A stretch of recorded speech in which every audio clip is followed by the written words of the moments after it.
Olá pessoal, meu nome é Lucas Ogata, sou professor particular de inglês e esse vídeo é mais um vídeo da série de dicas para passar na prova de inglês de mestrado e doutorado. Mas antes de mais nada, eu queria pedir para você curtir, compartilhar e comentar esse vídeo, tá? Pode deixar seu comentário aqui embaixo que eu vou estar te respondendo, tirando todas as suas dúvidas. E o tema do vídeo de hoje é sobre as maiores dúvidas de como passar na prova de inglês de mestrado e doutorado.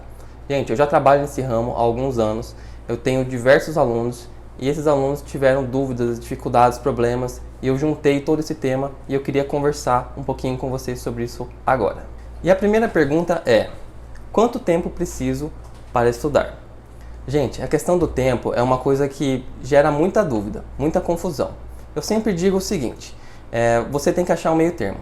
Tem aquela pessoa que quer estudar meses, estudar 6 meses, 1 ano para essa prova.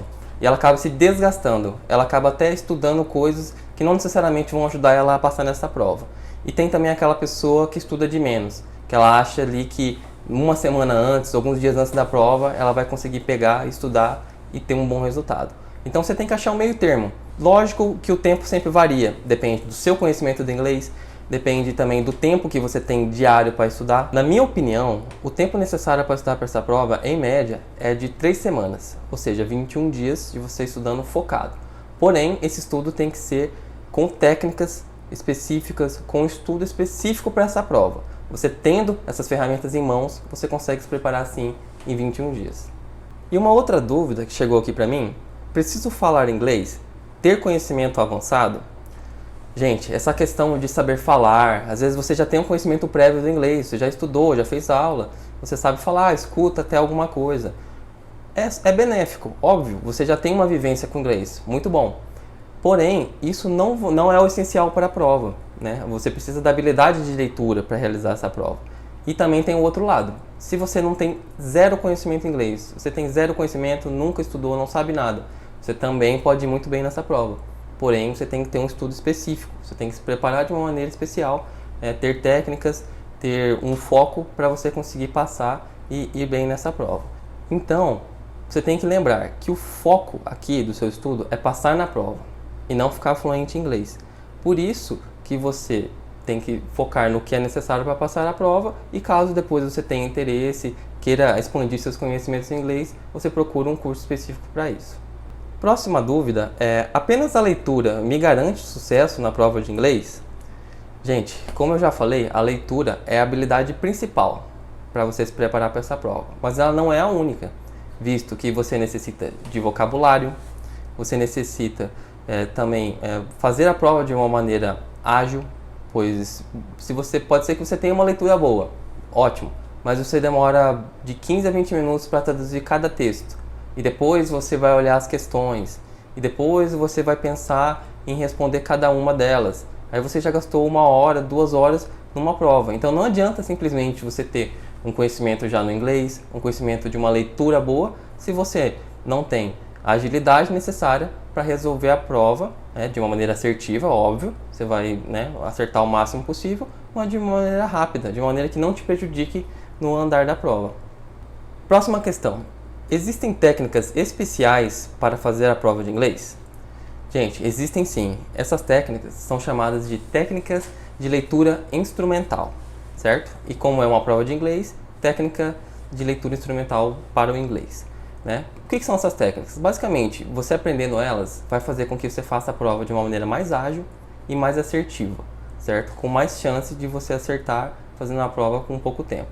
Por exemplo, eu vou falar um pouquinho de algumas técnicas. Existe o skimming e o scanning, né? Basicamente, são provas que vão fazer você procurar palavras-chave dentro das perguntas e você escanear o texto, você procurar elas no texto e sublinhar, ressaltar.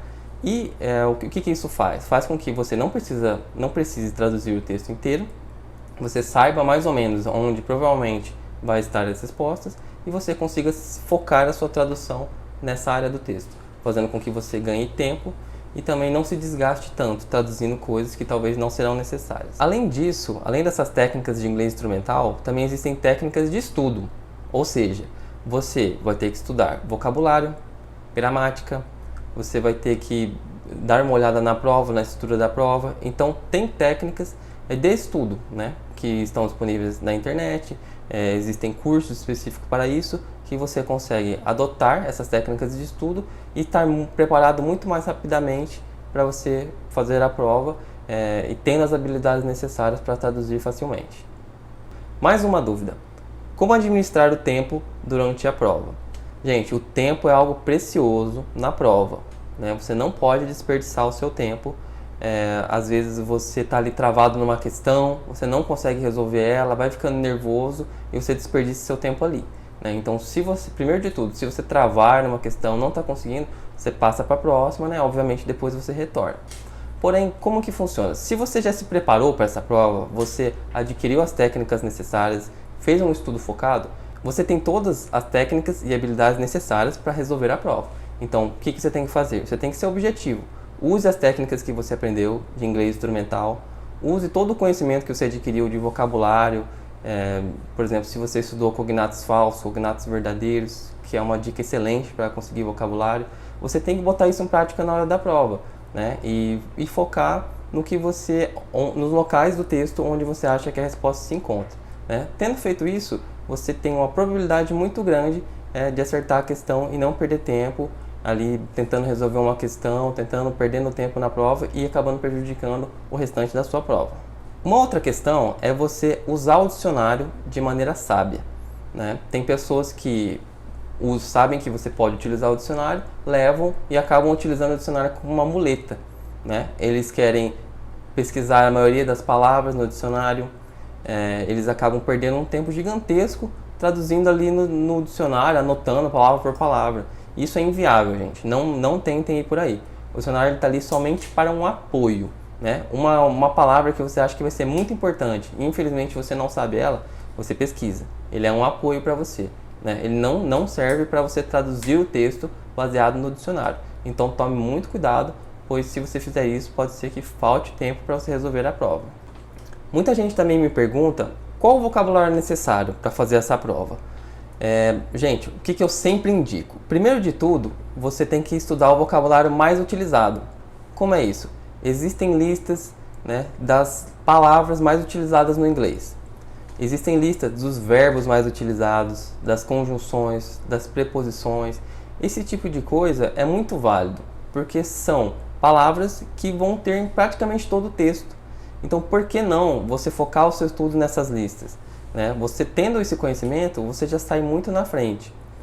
Um outro vocabulário necessário, que para mim é uma dica de ouro, é a questão dos cognatos, né? O que são os cognatos verdadeiros e cognatos falsos?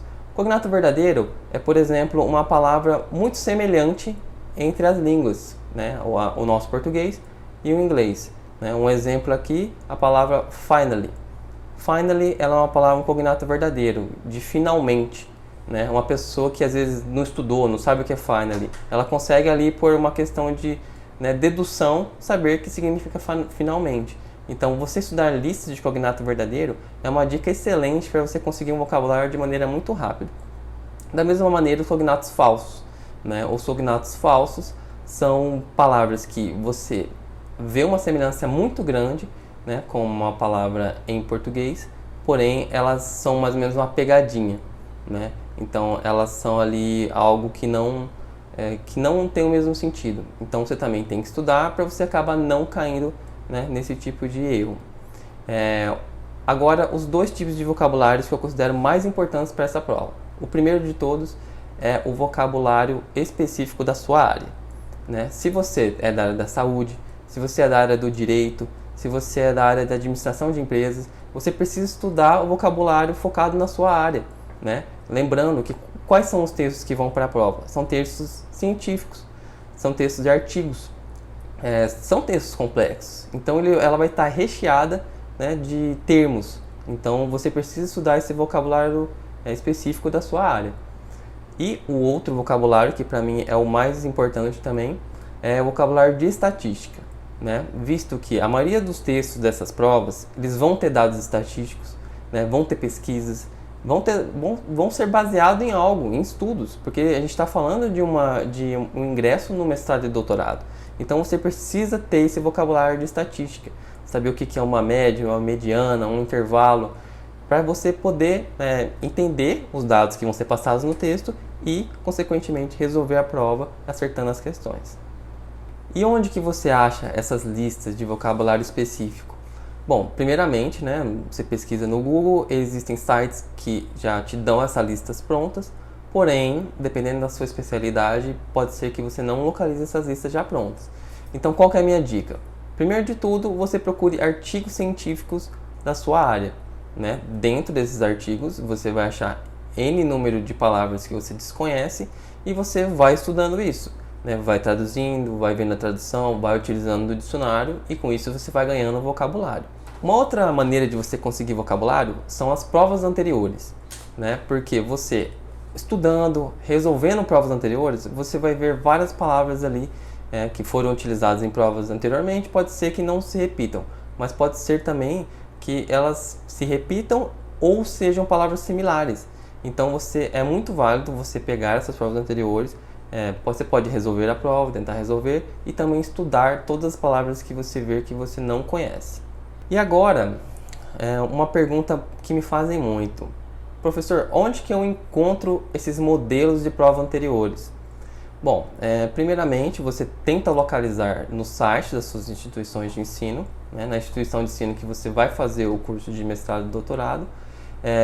Outras maneiras de você localizar essas provas são entrar em contato com a instituição ou com os alunos, certo?